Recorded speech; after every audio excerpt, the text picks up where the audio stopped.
Bonjour à toutes et à tous, je suis ravie de vous retrouver pour un nouveau numéro d'Accès Direct, un numéro un peu spécial puisqu'on se trouve au Salon de l'Agriculture, le Salon international de l'agriculture de Paris, porte de Versailles. On est sur le stand de Savoie-Mont-Blanc et on est ici aujourd'hui ce mercredi 26 février parce qu'il s'agit de la journée des Savoies. Nos produits, nos terroirs sont à l'honneur. On va vous faire découvrir tout ça avec Fanny De Vilaine qui est derrière la caméra. Et pour commencer, là on est vraiment sur le lieu de fabrication du Beaufort et le fabricant me rejoint. Il s'agit de Frédéric Augéry. Bonjour, bienvenue dans Accès Direct. Vous êtes fabricant de Beaufort et vous avez fabriqué sur le stand ce matin justement. Comment s'est passée cette fabrication ? Ça s'est très bien passé. Ce matin, on a récupéré 400 litres de lait, là derrière nous à la laiterie.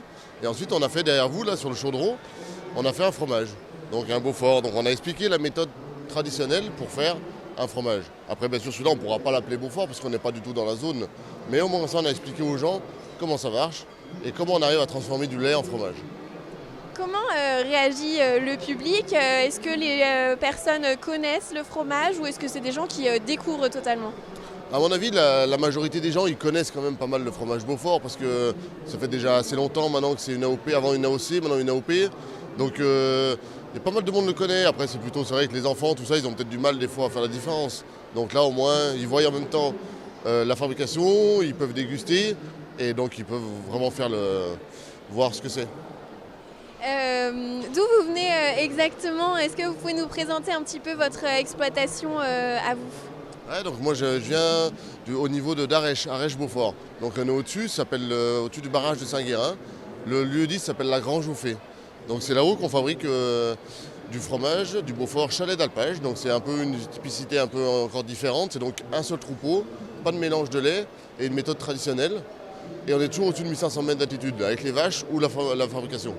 Donc ça permet d'avoir toujours en fait le meilleur lait au meilleur moment. Puisque les vaches, elles progressent suivant l'herbe qui pousse, donc elles vont manger vraiment ce qu'il faut au bon moment. Et on est moi je travaille pour un patron, on est un autre salarié, et eux ils sont deux dans leur en GAEC. Voilà. Donc on a à peu près 4 personnes sur l'exploitation. Et pourquoi vous êtes présent sur ce salon de l'agriculture ? Eh ben, on est présent, surtout on est des fromagers, on vient là au niveau du syndicat de défense du Beaufort. On est présent parce que c'est pour montrer un peu aux gens comment ça marche, comment on arrive à transformer du lait en fromage, faire les différentes étapes de la coagulation du lait jusqu'à le soutirage comme ça à la main. Et donc c'est beaucoup plus parlant à mon avis que de voir juste dans votre hypermarché n'importe quoi, acheter du fromage comme ça, de là de voir comment c'est fait. Des fois on a du mal à croire qu'il faut 400 litres de lait pour faire que 40 kg de fromage, des choses comme ça. Voilà. Et pour faire un peu aussi la promotion du fromage Beaufort et des autres AOP qui sont là sur le stand Savoie-Mont-Blanc. Quel est le programme ? C'est fabrication le matin sur le stand et puis dégustation aussi l'après-midi ? Ah, c'est ça, donc le matin, tous les matins de toute la semaine, de tous les 10 jours, là, des 9 jours, il y a une fabrication qui est faite. Donc on est 3 fromagers à faire 3 fois 3 jours. Et après, l'après-midi, il y a des stands de dégustation, donc on donne un coup de main des fois par là pour renseigner un peu les gens, savoir comment ça marche. Et puis après, nous, on va s'occuper aussi un peu des vaches, des fois, voir un peu si tout va bien, parler un peu avec les autres éleveurs aussi. Vous découvrez, vous, des choses, vous allez voir un petit peu les autres produits, les autres éleveurs, les vaches ? Ouais, bien sûr, parce que du coup, c'est quand même intéressant. C'est maintenant qu'il faut en profiter d'aller discuter avec les autres éleveurs, savoir comment ça marche, parce que c'est pas toujours facile aussi. Nous, en Beaufort, on a de la chance d'avoir des gens qui se sont battus pour avoir une bonne AOP. Et donc, on a su valoriser notre litre de lait.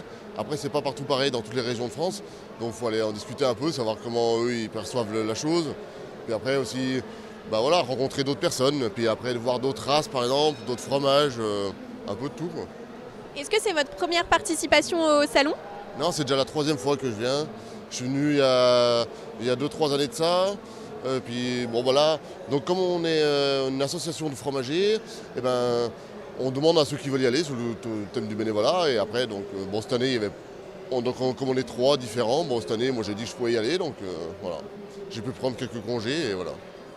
On sait qu'il y a généralement une bonne ambiance aussi sur ce salon. C'est l'occasion un peu de se retrouver, de faire un petit peu la fête même.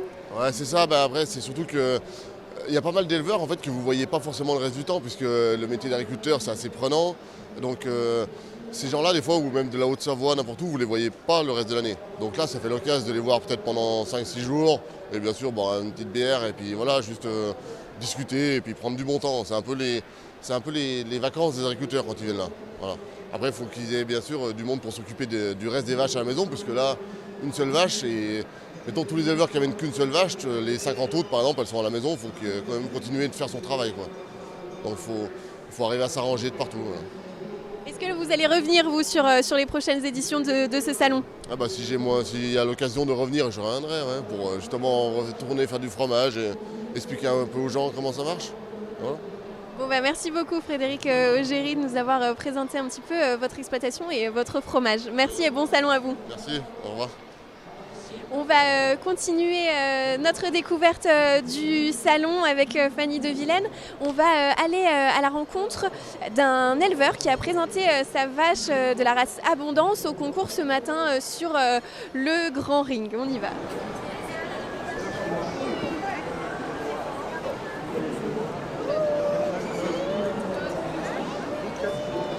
Voilà, on a retrouvé Philippe Missilier, éleveur de la race Abondance. On est juste devant votre vache DS qui est là. Vous êtes là parce que vous avez participé ce matin au concours de la race Abondance. Comment ça s'est passé pour vous? Donc oui, ce matin il y avait le concours de la race Abondance. Donc ce matin ma vache DS concourait dans la catégorie des plus vieilles vaches parce que c'est la vache la plus âgée de tout le concours. Et elle avait d'autres prétendantes et elle n'a pas pu gagner cette fois-ci. Elle a quel âge cette vache? Donc elle a 12 ans. Est-ce que c'est vieux? C'est très vieux pour une vache? Jusqu'à quel âge vivent ces vaches? Alors on est une race qui est très rustique, qui vieillit beaucoup. Donc pour une race Abondance, beaucoup de vaches arrivent à peu près dans ces âges-là. Mais on va dire que ça commence à être très vieux, quoi. Voilà. Alors vous arrivez du Grand Bornand, vous avez une quarantaine de vaches dans votre troupeau. Est-ce que vous pouvez nous expliquer un petit peu votre exploitation, comment elle fonctionne, combien de personnes travaillent, etc. Alors on a 47 vaches laitières et je travaille avec ma belle-fille et mon fils. Et toute notre production laitière est transformée en reblochon fermier. Voilà. Donc une vache de la race Abondance produit pas de l'abondance, malgré ce qu'on pourrait penser. Voilà, non mais il faut savoir que la race Abondance est aussi une vache très rustique et très fromageable. Donc on la trouve dans plusieurs massifs montagneux, aussi bien en Haute-Savoie, Savoie, mais dans les autres départements, Lozère, Massif central, Pyrénées. Et donc elle participe à beaucoup elle est très présente dans beaucoup d'appellations d'origine, dont le nom que porte la race, l'Abondance. Et il y a aussi le reblochon, le Beaufort, le Cantal, le bleu d'Auvergne. Il y a plusieurs. On a, il me semble, plus de 15 appellations auxquelles la race Abondance est présente. Et donc vous produisez exclusivement du reblochon? Oui, on produit uniquement du reblochon fermier, fabriqué tous les jours après la traite. Et là, vous avez décidé de participer au salon. J'imagine que vous avez déjà participé à plusieurs éditions. Est-ce que c'est différent chaque année? Alors oui, c'est différent chaque année. C'est ma 9e édition. On a toujours plaisir de venir au salon avec une vache parce que c'est la reconnaissance de notre travail. Ensuite, il faut aussi pouvoir se libérer parce que c'est 10 jours consécutifs que la vache est là, donc avec moi, à ses côtés, ou une autre personne. Mais il faut qu'il y ait des personnes qui soient sur l'exploitation pour traire ces 46 consoeurs. Donc c'est une petite expédition personnelle. Et après, chaque vache est différente. Et suivant les années, on sait que notre vache aura plus de chances de gagner. Donc ça pimente un tout petit peu plus le stress le jour du concours. Là, pour DS, ça s'est passé comment aujourd'hui le concours? Vous m'avez dit qu'elle n'a pas forcément gagné de récompense. Mais finalement, est-ce que c'est ça l'important? Non, pour moi, c'est pas ce qui est le plus important. Quand on gagne, c'est la cerise sur le gâteau. Le plus important, c'est d'être là avec nos autres collègues Après, comme je disais tout à l'heure, on était une section où il y avait 5 vaches. C'était ma vache la plus vieille, donc elle était un tout petit peu moins grosse que les autres et tout.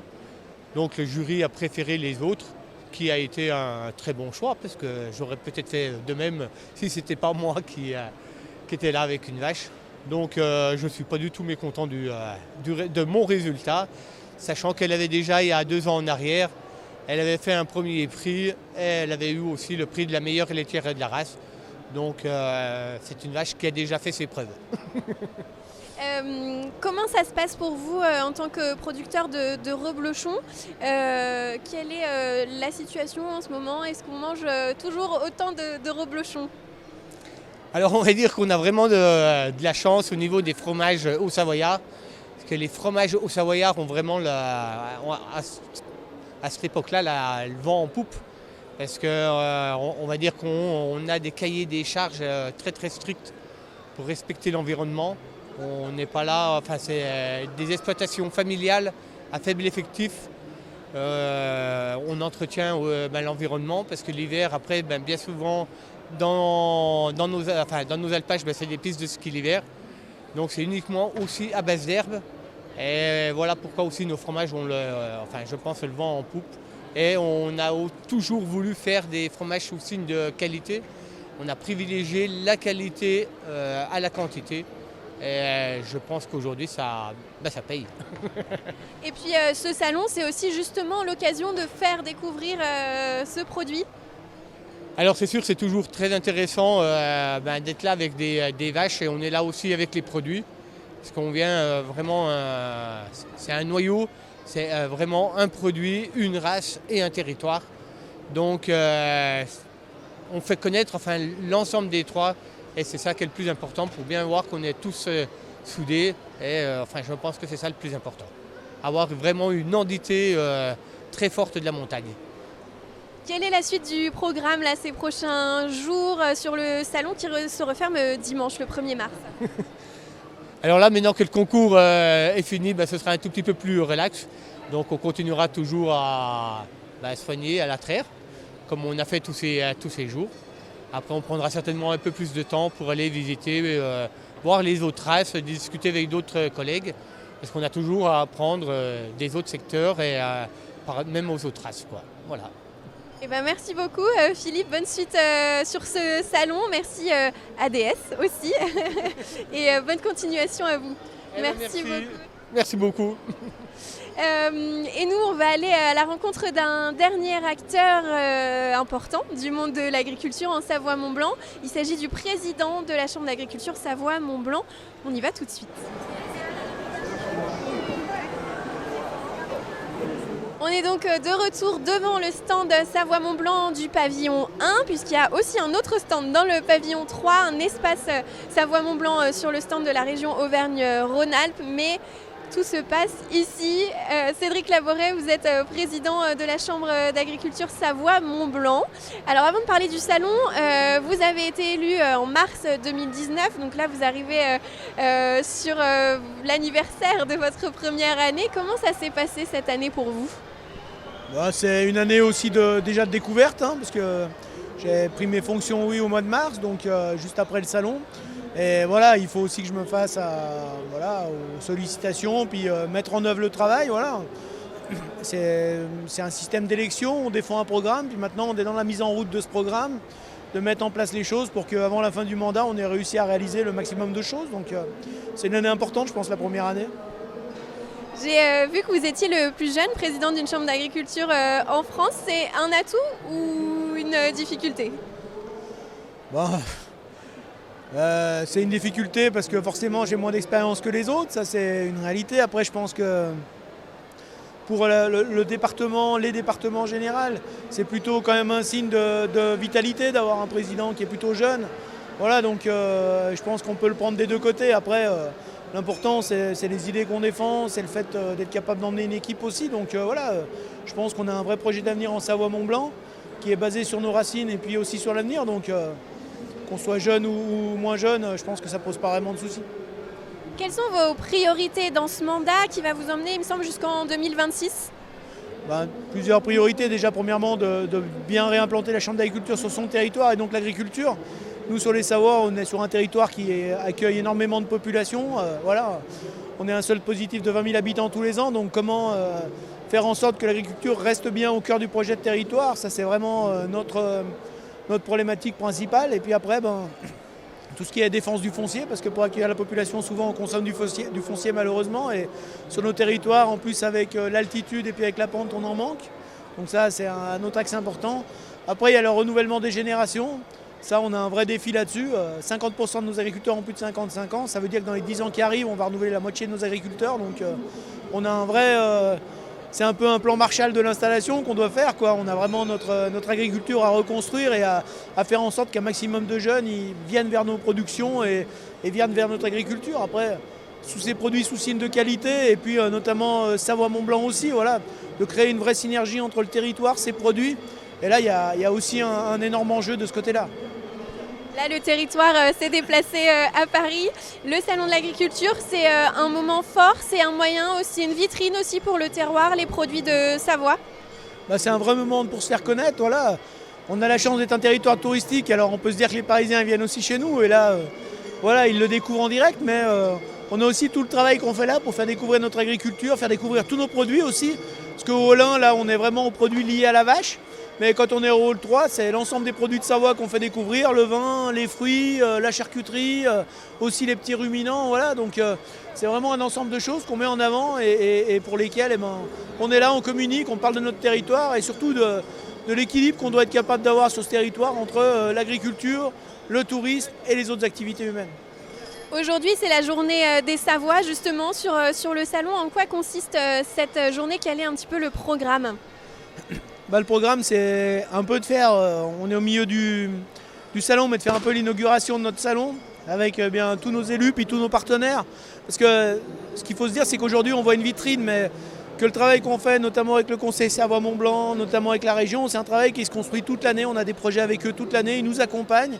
Et nous aussi, on les accompagne dans leurs projets aussi. Donc voilà, aujourd'hui, c'est un peu la vitrine de ça, mais c'est aussi le résultat d'un travail sur toute une année qu'on met en avant aujourd'hui avec nos produits et de faire voir qu'on a un vrai territoire, qui a une vraie identité. Et c'est ce qu'on est en train de faire voir aujourd'hui à tous ceux qui viennent ici. On a vu que c'était un moment aussi un peu de détente, si on peut dire, pour les éleveurs, les producteurs. C'est là où ils se retrouvent tous. Ils n'ont pas forcément l'occasion de se voir en dehors du salon le reste de l'année. C'est un moment de partage aussi pour eux. C'est un vrai moment de partage et puis c'est un peu, je ne sais pas si on peut appeler pression, mais c'est la journée des concours. Voilà, les éleveurs, ils ont passé le concours, là ils relâchent la pression. Et du coup, c'est vrai que c'est souvent un vrai moment d'échange parce que voilà, tout le monde est là, est détendu, il n'est pas happé par son quotidien. Il est dans le moment de partage et c'est aussi important qu'on puisse le faire et qu'on ait cette communication hyper positive sur notre métier. Alors vous êtes président de la Chambre d'agriculture Savoie-Mont-Blanc, vous êtes aussi vous-même éleveur. Le Salon de l'agriculture, c'est une grande fête, on dit c'est la plus grande ferme de France. C'est aussi l'occasion de redorer un peu le blason d'un secteur qui est souvent critiqué. On parle beaucoup d'agribashing. Là, c'est redonner le goût, l'envie au public de revenir vers les agriculteurs. Oui, c'est important. Voilà, aujourd'hui, on est moins de 3% de la population. Donc les gens nous connaissent peu avec une majorité d'habitants qui sont des habitants urbains, voilà, c'est comme ça. Et du coup, c'est aussi un moment où on peut échanger. Parce que je pense qu'on a souvent une vision passéiste ou inadaptée de l'agriculture parce qu'on ne la connaît pas en fait. Comme tout ce qu'on ne connaît pas, on en a quelquefois un peu peur.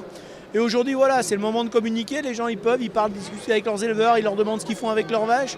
Enfin, quand on voit les éleveurs ici avec leurs vaches, la passion qu'il y a derrière, je pense que n'importe qui est capable de comprendre que voilà, les animaux ils sont pas maltraités, c'est pas qu'un simple minerai, c'est quand même des êtres vivants. Les agriculteurs ils se lèvent la nuit pour s'occuper de leurs animaux, ils sont souvent, si vous demandiez à ma femme, elle vous dirait sûrement que je suis plus attentif envers mon troupeau qu'en des fois envers ma famille, quoi. Et pour tout éleveur, c'est dur à entendre de dire les animaux ils sont maltraités, ils sont ci, ils sont là, alors que c'est pas du tout ça, quoi. Et au-delà des éleveurs, l'ensemble des agriculteurs. Ce qu'on a aujourd'hui, on l'a hérité de gens avant nous et on doit le transmettre à des gens après nous. C'est ça l'agriculture, ni plus ni moins. Et du coup, pour nous, on a une énorme responsabilité vis-à-vis de ça. C'est sincère et du coup, se dire qu'on épuise les sols, qu'on fait ci, qu'on fait là, c'est hyper difficile à prendre. Surtout pour des agriculteurs qui prennent soin, que ce soit de leurs animaux ou de leurs plantes. Ou, voilà, on essaie de faire le métier le mieux qu'on peut. Voilà. Et du coup, c'est vrai que des fois, c'est difficile à vivre. Alors aujourd'hui, c'est sûrement un moment de réconciliation un peu entre la société et l'agriculture. C'est important. On a besoin d'autres moments, mais on n'a pas besoin que de ce moment-là, quoi. Ça ne doit pas non plus masquer ce que c'est le quotidien des agriculteurs, ce que c'est les critiques que reçoivent l'agriculture, qu'il faut aussi être capable de comprendre et d'entendre.